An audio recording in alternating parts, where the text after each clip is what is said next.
1차 전도 여행이라는 제목으로 하나님 말씀 전가하겠습니다.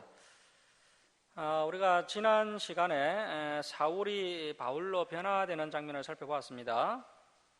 사울이 13년간 하나님 앞에서 잘 준비해서 드디어 바울로 변화되는 인생의 전환점을 맞이하게 되었고, 이제 본격적으로 하나님께 쓰임받는 것을 볼 수가 있습니다. 자, 이제 바울이 바나바와 함께 1차 전도 여행을 떠나게 되는데요. 1차 전도여행 그 PPT를 한번 보시면 이 PPT를 보시면서 말씀을 좀 들으시기 바랍니다.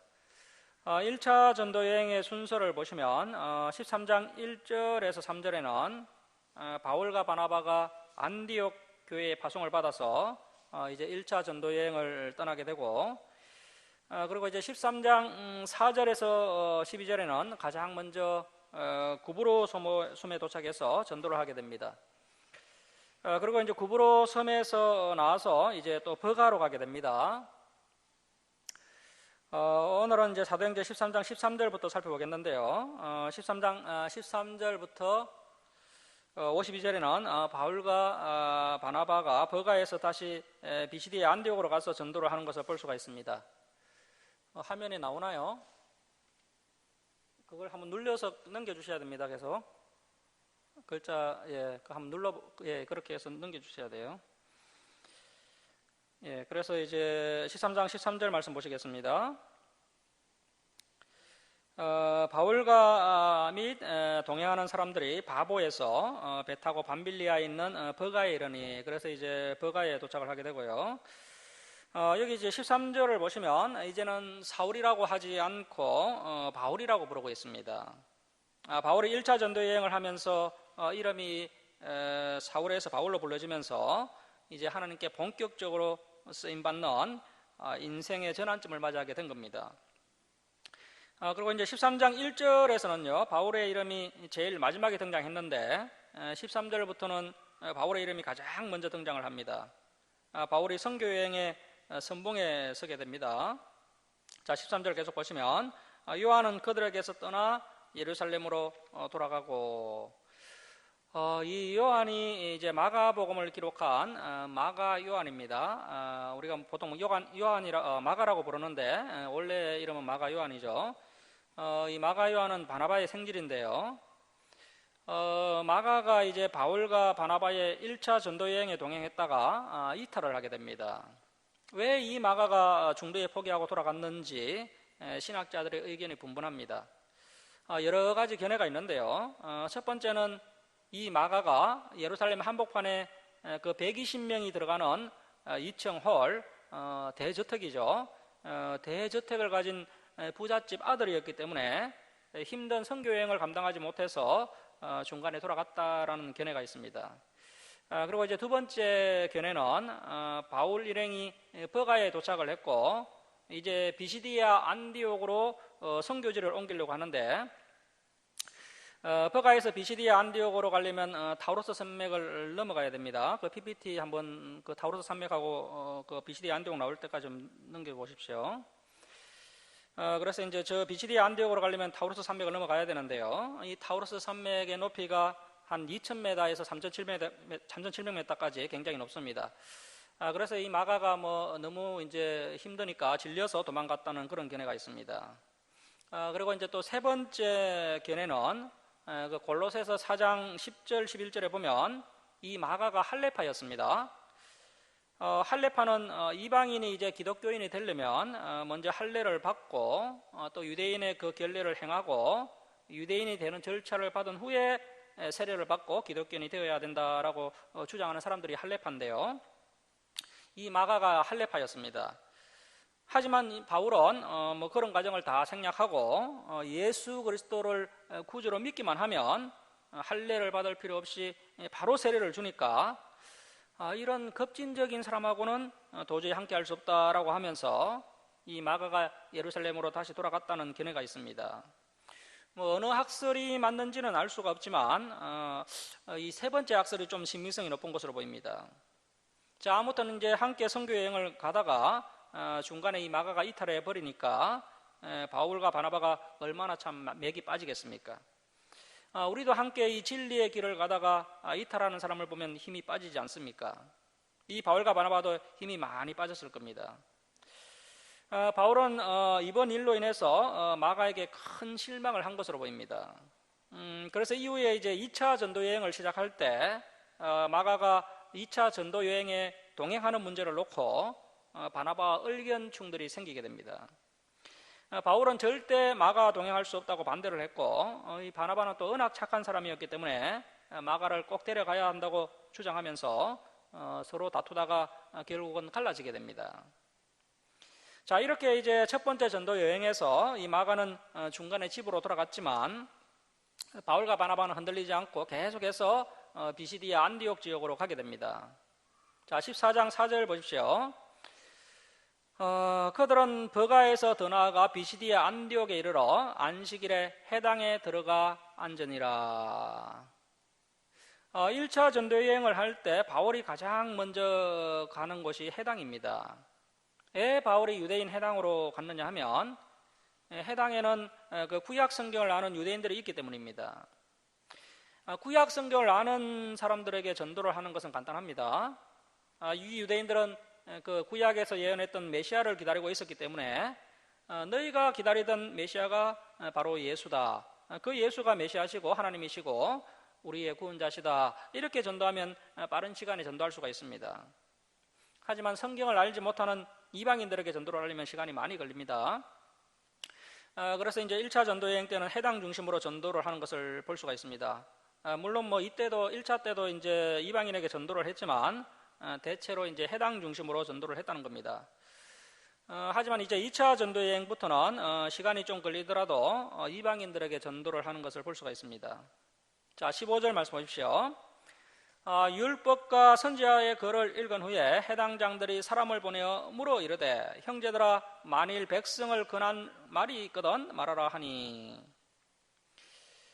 유대인 해당에서는 먼저 구약 성경을 읽은 후에 해당장이 겉면에 말씀을 하는데요. 이때 이제 외부에서 온 손님이 뭐 보통 손님이 아니고 뭐 학자 같고 또 예언자 같아 보이면 혹시 우리에게 그날 말씀이 있습니까? 라고 이렇게 물어보는 것이 예의였다고 합니다. 이렇게 해서 이제 비시디아 안디옥 해당에서 바울이 설교를 하는데요. 자, 16절 보십시오. 바울이 일어나 손짓하며 말하되 이스라엘 사람들과 및 하나님을 경외하는 사람들아 들으라. 이것이 바울의 첫 번째 설교입니다. 바울의 설교가 마치 그 사도행전 3장에 나왔던 베드로의 설교와 비슷하고 그리고 이제 사도행전 7장에 나왔던 스데반의 설교와 비슷합니다. 이 바울의 설교 역시 어디서부터 시작하느냐 하면 구약 역사부터 시작해서 예수 그리스도까지 역사적 사실을 가지고 설교를 하고 있습니다. 자, 17절 말씀 보십시오. 이 이스라엘 백성의 하나님이 우리 조상들을 택하시고 애굽 땅에서 나그네 된 그 백성을 높여 큰 권능으로 인도하여 내사 강야에서 약 40년간 그들의 소행을 참으시고 가나안 땅 7족속을 멸하사 그 땅을 기업으로 주시기까지 약 450년간이라. 여기서 약 450년간이라는 것은 이스라엘 백성들이 애굽에서 종살이를 400년간 했고 그리고 이제 출애굽해서 또 강야 생활 40년 그리고 또 가나안 땅에 들어가서 가나안 전투를 하고 토지 분배를 하는데 또 10년 해서 450년이 된 겁니다. 자, 20절 말씀 보시면 그 후에 선지자 사무엘 때까지 사사를 주셨더니 그래서 이제 사무엘이 마지막 사사였죠.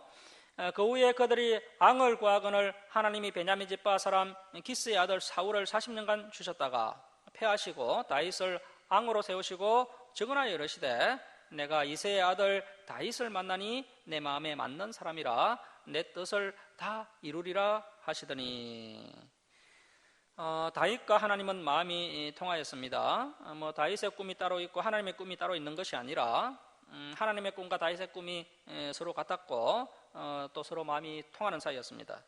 자, 이렇게 마음이 통하니까 다윗을 통해서 하나님의 뜻을 이루시게 됩니다. 우리가 하나님께 쓰임받기 위해서는 하나님과 우리의 마음이 통해야 되고 우리의 뜻이 하나님의 뜻과 같아야 됩니다. 그래야 하나님께서 우리를 사용하십니다. 우리가 욕심이 있으면 하나님께서 우리를 사용하실 수가 없습니다. 자, 23절입니다. 하나님이 약속하신 대로 이 사람의 후손에서 이스라엘을 위하여 구주를 세우셨으니 곧 예수라. 바울이 구약 성경에서부터 예수님까지 설명하고 있고 이것이 이제 제대로 복음을 전하는 겁니다. 자, 24절입니다. 그 예수가 오시기에 앞서 세례 요한이 먼저 회개의 세례를 이스라엘 모든 백성에게 전파하니라. 세례 요한이 그 달려갈 길을 마칠 때에 말하되 너희가 나를 누구로 생각하느냐? 나는 그리스도가 아니라 내 뒤에 오시는 이가 있으니 나는 그 발의 신발끈을 풀기도 감당하지 못하리라 하였으니 형제들아 아브라함의 후손과 너희 중 하나님을 경외하는 사람들아 이 구원의 말씀 예수님이죠. 예수님을 우리에게 보내셨거늘 예루살렘에 사는 자들과 그들 관리들이 예수와 및 안식일마다 애우는 바 선지자들의 말을 알지 못하므로 당시에 유대인들이 안식일마다 모여서 이 구약 성경을 달달 애우고 있었습니다. 그런데도 그들이 성경의 참된 의미를 몰랐고 또 예수님도 못 알아봤다는 겁니다. 그래서 우리 역시도 우리의 마음 가운데 여전히 나의 꿈, 나의 소원, 나의 욕심이 있으면 우리가 주일마다 설교를 들어도 하나님의 뜻을 깨닫지 못합니다. 자, 계속 보시면 예수를 정죄하여 선지자들의 말을 응하게 하였도다.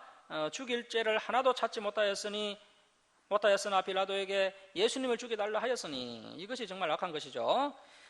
성경에 그를 가리켜 기록한 말씀을 다 응하게 한 것이라 후에 나무에서 내려다가 무덤에 두었으나 하나님이 죽은 자 가운데서 그 예수를 살리신지라.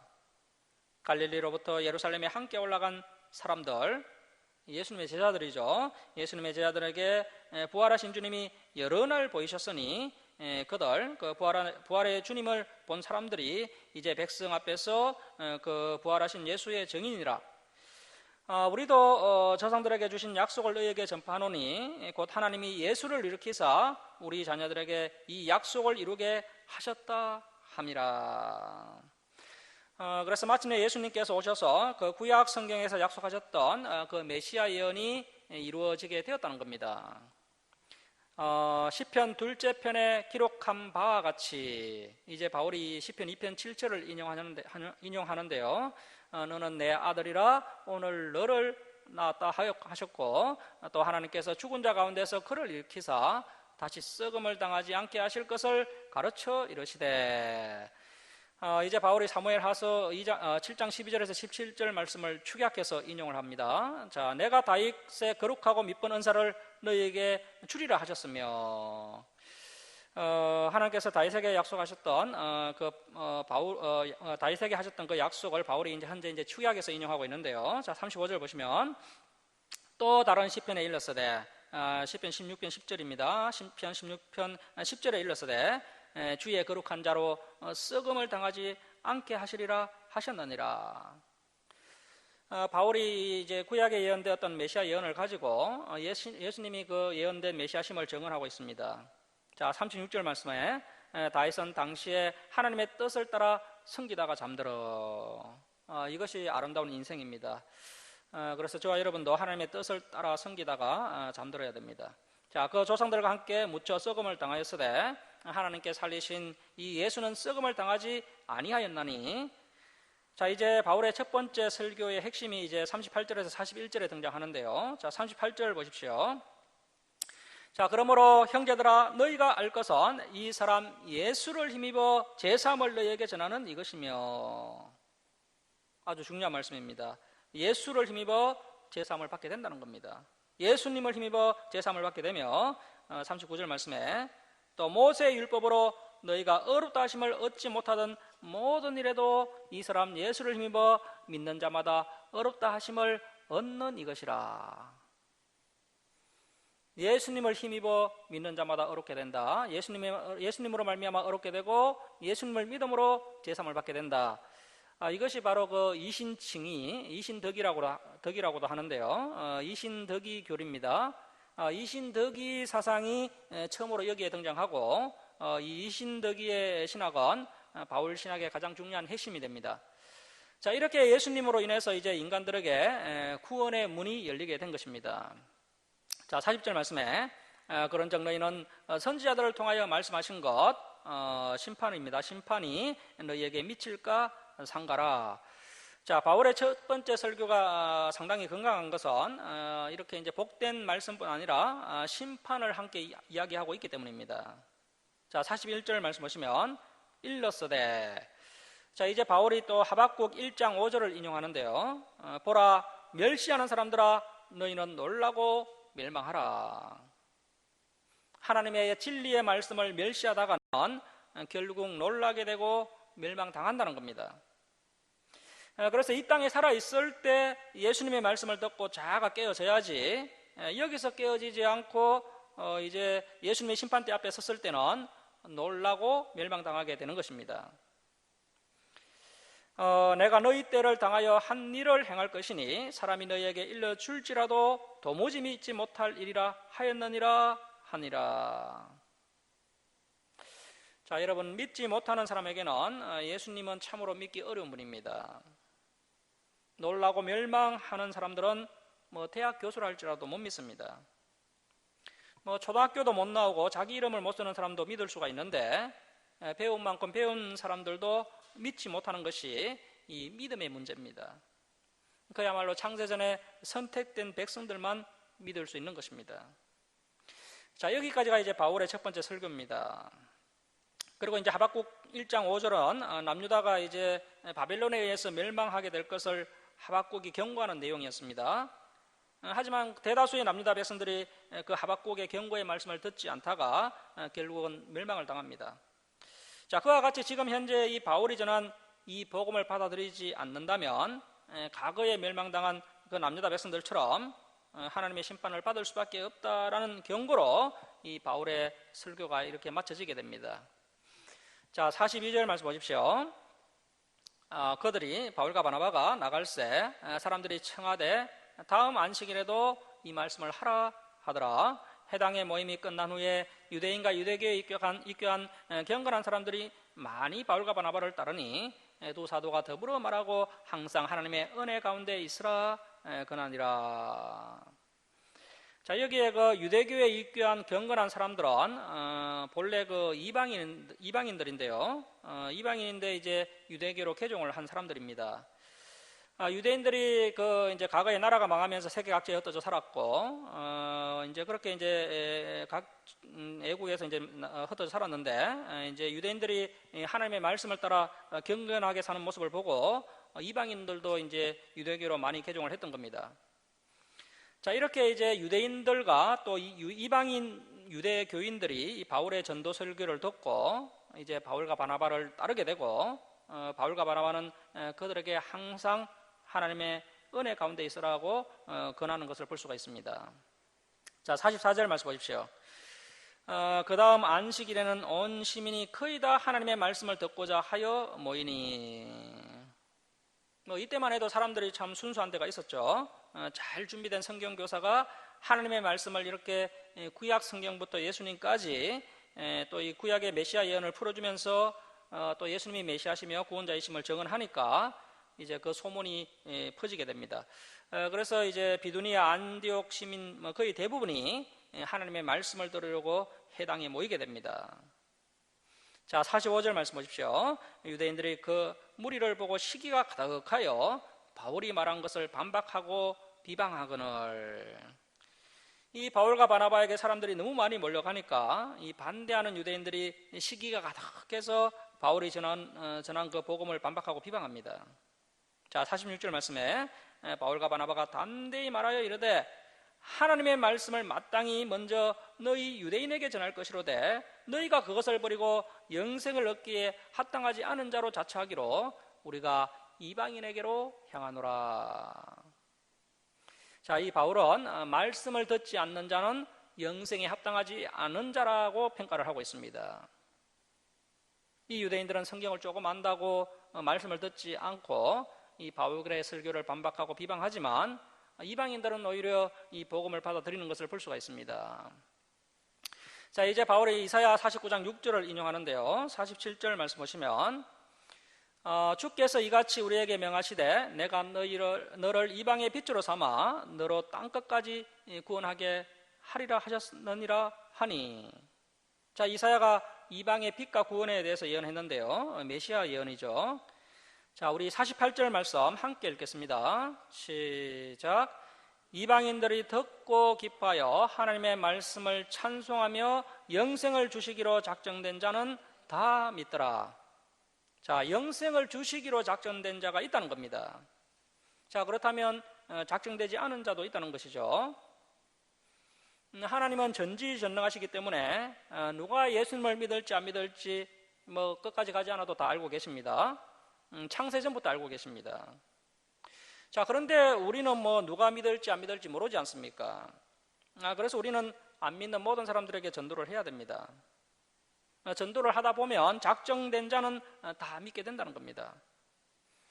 그런데 믿기는 믿는데 어떤 사람은 빨리 믿고 어떤 사람은 더디 믿습니다. 죽기 직전에 믿는 사람도 있습니다. 그래서 우리가 포기하지 말고 끝까지 이렇게 전도를 해야 됩니다. 자, 49절 말씀 보십시오. 주의 말씀이 그 지방에 두루 퍼지니라. 이에 유대인들이 경건한 기부인들, 여기서 경건한 기부인들은 유대교로 개종한 이방인 고위층 부인들을 말합니다. 경건한 부인들과 그 신의 유력자들을 선동하여 바울과 바나바를 박해하게 하여 그 지역에서 쫓아내니, 이 바울이 전도를 할 때 이방인들이 바울을 해방했던 것이 아니라 같은 유대인들이 이 바울을 모함하고 비방했습니다. 우리가 이 진리의 길을 가고 전도를 하다 보면 가까운 사람들이 우리를 비방하고 모함하는 경험을 하게 됩니다. 바울은 이러한 해방이 있을지라도 결코 포기하지 않습니다. 자, 51절입니다. 두 사람이 그들을 향하여 발에 티끌을 떨어버리고 이고니온으로 가거늘 제자들은, 여기서 제자들은 이제 비두니아 안디옥에서 복음을 받아들인 안디옥 교회 새신자들을 말합니다. 제자들은 기쁨과 성령이 충만하니라. 자, 이제 14장으로 가겠습니다. 14장 1절부터 7절은 이고니온에서의 전도가 나옵니다. 자, 14장 1절 말씀 보십시오. 이에 이고니온에서 두 사도가, 자, 여기 보면 두 사도라고 나오는데요. 우리가 일반적으로 예수님의 12제자를 사도라고 이야기하죠. 그리고 또 바울을 또 사도라고 이야기합니다. 자, 그런데 여기서는 바나바도 사도라고 이야기하고 있다는 겁니다. 그런데 사실 엄밀하게 봤을 때 이 바나바는 사도로 보지 않습니다. 왜냐하면 예수님께 직접 부름받고 임명받은 12제자를 사도로 보고 그 외에 또 이방인 전도를 위해서 주님이 직접 세운 이 바울만 사도로 보는 것입니다. 그런데 여기서 이 바나바를 사도라고 한 것은 이 사도라는 헬라어가 아포스톨로스인데요. 이 아포스톨로스라는 뜻이 왕이신 하나님께서 하나님의 뜻을 수행하기 위해서 파송했던 주의 종, 이것이 아포스톨로스의 의미입니다. 그래서 이제 사전적 의미로 보면 이 바나바가 사도가 될 수 있지만 바나바는 이제 주님이 직접 세운 종이 아니기 때문에 사도에는 들어가지 않습니다. 오늘날은 이 사도 직분이 다 사라졌습니다. 그런데 오늘날도 사도라고 우기는 사람들이 있죠. 그 신사도 운동하는 사람들, 신비주의 운동하는 사람들인데요. 결코 성경적이지 않습니다.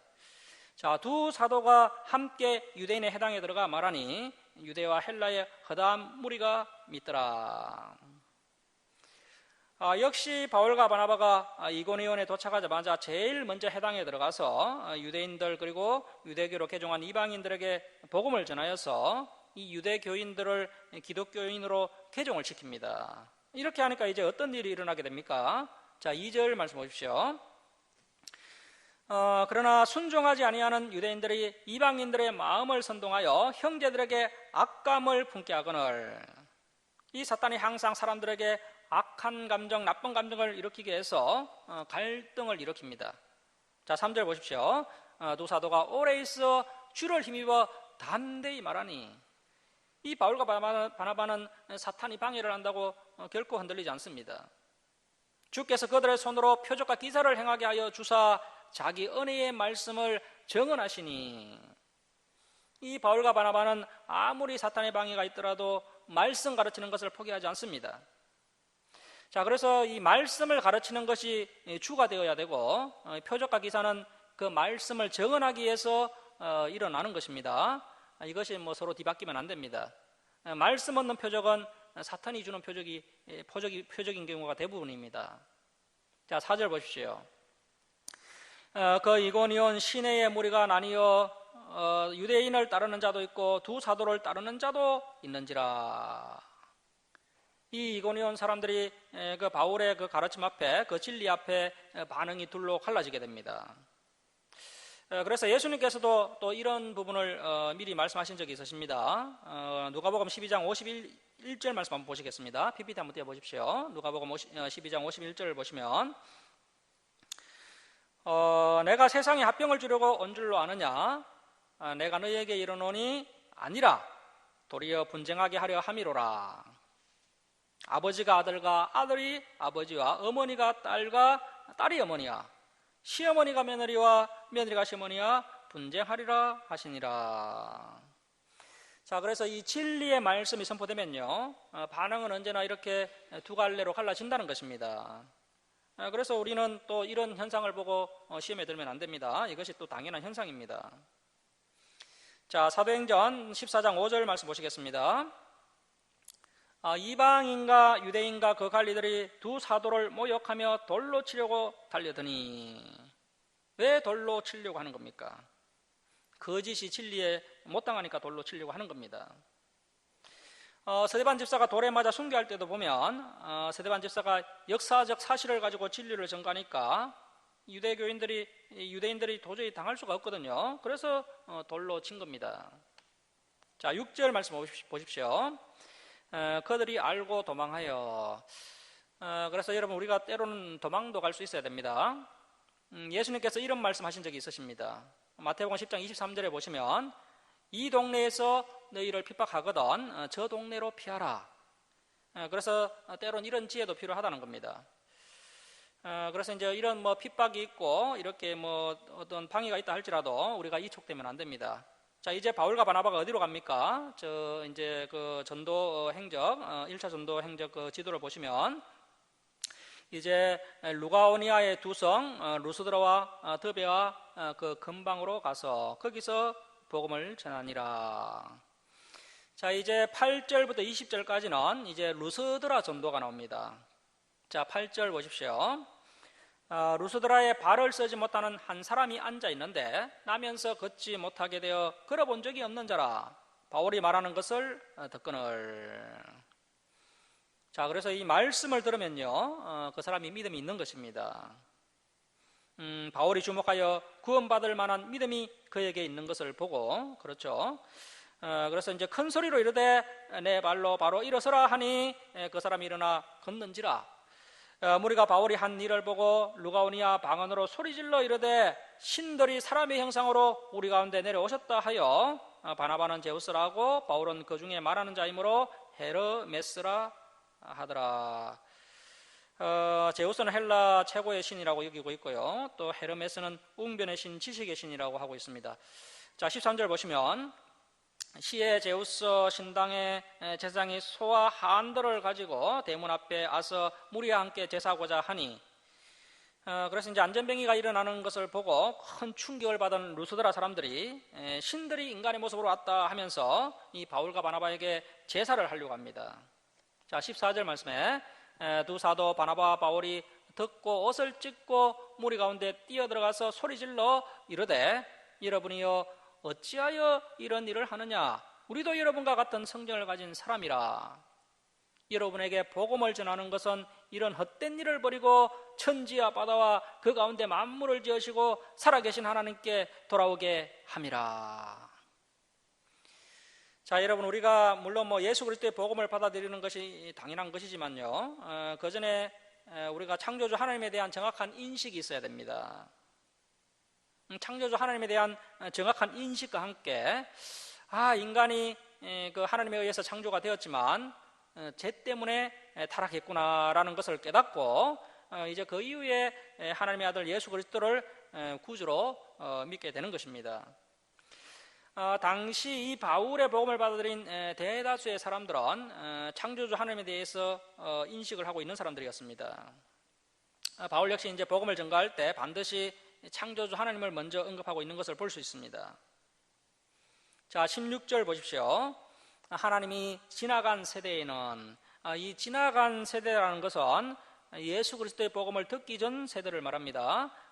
지나간 세대에는 모든 민족으로 자기들의 길들을 가게 방임하셨으나, 자, 그러니까 이제 예수 그리스도의 복음을 듣기 전, 그 예수님께서 오시기 전 사람들은 너무 무지해서 뭐 복음도 진리도 모르니까, 특별히 이제 이방인들이 너무 무지하니까 그 이방 민족과 그 사람들을 자기 마음대로 살도록 하나님께서 일정 부분 내버려 두신 적이 있다는 것입니다. 자, 하지만 그 내버려 두신 가운데서도 하나님의 그 기본적인 계시는 언제나 그 이방인들에게 증거되고 있었습니다. 자, 17절 말씀 보시면, 그러나 그 예수님이 오시기 전 세대, 지나간 세대에게도 하나님께서 자기를 정언하지 아니하신 것이 아니니, 그들을 방임하셨지만 일반적인 계시는 여전히 이방인들에게도 계시되고 있었다는 겁니다. 자, 그 일반적인 계시가 뭐냐 하면 곧 여러분에게 하늘로부터 비를 내리시며, 자, 이것이 바로 하나님의 일반 계시라는 겁니다. 사람들이 하나님이 계신 것을 인식하는 길이요, 이 비를 통해서 인식하게 된다는 겁니다. 자, 여러분, 오늘날 아무리 뭐 과학이 발달하고 뭐 인공지능이 발달해도요, 한여름에 뭐 한 달 동안 비가 내리지 않으면요, 모든 농작물이 다 타들어가 버립니다. 비가 안 오면 다 끝장나는 겁니다. 자, 그래서 하나님께서 우리 인간에게 주시는 첫 번째 일반 계시는 이 비를 내리시는 겁니다. 자, 그래서 이 비가 내리는 날은 복된 날입니다. 비 내리는 날은 하나님께서 이 땅에 복을 주시는 날입니다. 자, 비를 내리시며 또 결실기를 주시는 선한 일을 하사 음식과 기쁨으로 여러분의 마음에 만족하게 하셨느니라 하고, 그래서 하나님께서 비도 적당히 내려주시고 또 햇빛도 적당하게 비춰주셔서 곡식과 과일이 결실을 맺게 해주시고, 그로 인해서 이제 사람들이 이제 음식도 만들어 먹고 또 이제 마음의 기쁨과 만족이 있게 하시는데, 이것이 바로 하나님께서 모든 인류 가운데 변함없이 주시는 그 하나님의 일반 계시라는 겁니다. 그래서 그 과거에는 이러한 복음, 특별 계시는 없었지만 비가 내리고 열매가 맺히는 이러한 기본적인 일반 계시는 계속해서 있었다는 겁니다. 그래서 이제 오랜 옛날에는 이제 성경책도 없고 또 복음을 듣지 못해도 이러한 일반 계시를 통해서 사람들이 하나님에 대해서 어렴풋이 깨달을 수 있었습니다. 그래서 저와 여러분은 뭐 하나님의 특별 계시, 이 성경 66권과 함께 일반 계시도 좀 챙겨야 됩니다. 농사를 지어보면요, 하나님의 일반 계시를 좀 더 확실하게 깨달을 수가 있습니다. 우리 교회도 저 앞에 이제 텃밭을 만들어 놓았는데요, 모종도 좀 심어 놓았는데 몇 주 동안 이제 비가 내리지 않아서 타들어갈 때 제가 이제 몇 차례 물을 주었습니다. 그런데 이제 물을 좀 못 준 그런 모종들은 이제 말라 죽었습니다. 그래서 하나님께서 이제 이 땅에 비를 내주시지 않으면요, 그 어떤 것도 생존할 수 없다는 사실을 이렇게 이제 깨닫게 되는 겁니다. 그래서 우리 그리스도인들은 가뭄이 닥치고 농작물이 타들어갈 때 하나님께서 인간들에게 화가 많이 나셨구나, 그렇게 인식을 해야 됩니다. 이 가뭄과 전염병이 하나님의 대표적인 재앙입니다. 자, 18절 말씀 보십시오. 이렇게 말하여 겨우 무리를 말려 자기들에게 제사를 못하게 하니라. 자, 이제 19절 이하는 앞에서 이제 바울의 전도를 보고 그 시기가 가득했던 그 안디옥과 이고니온에 있던 유대인들이 이 루스드라까지 쫓아와서 이 바울과 바나바를 핍박하고 해방합니다. 자, 19절 보십시오. 유대인들이 안디옥과 이고니온에서 와서 무리를 충동하니 그들이 돌로 바울을 쳐서 죽은 줄 알고 시내로 끌어내치니라. 시기하고 충동질하고 돌로 치고 하는 이런 악한 행동은 마귀가 하는 짓입니다. 자, 이 유대인들이 얼마나 돌로 바울을 세게 쳤던지, 바울이 이제 쓰러졌는데 바울이 죽은 줄 알고 시내로 끌고 가서 내버렸습니다. 자, 20절 말씀입니다. 제자들이 둘러섰을 때 바울이 일어나 그 성에 들어갔다가, 자, 이때 바울이 돌에 맞아서 거의 죽은 것처럼 되었는데 갑자기 또 틀고 일어나서 또 이 누스드라에 들어가서 전도를 하는 겁니다. 정말 대단한 모습이죠. 바울이 성령께 안전히 매여서 순교를 각오하면서까지 끝까지 전도하는 것을 볼 수 있습니다.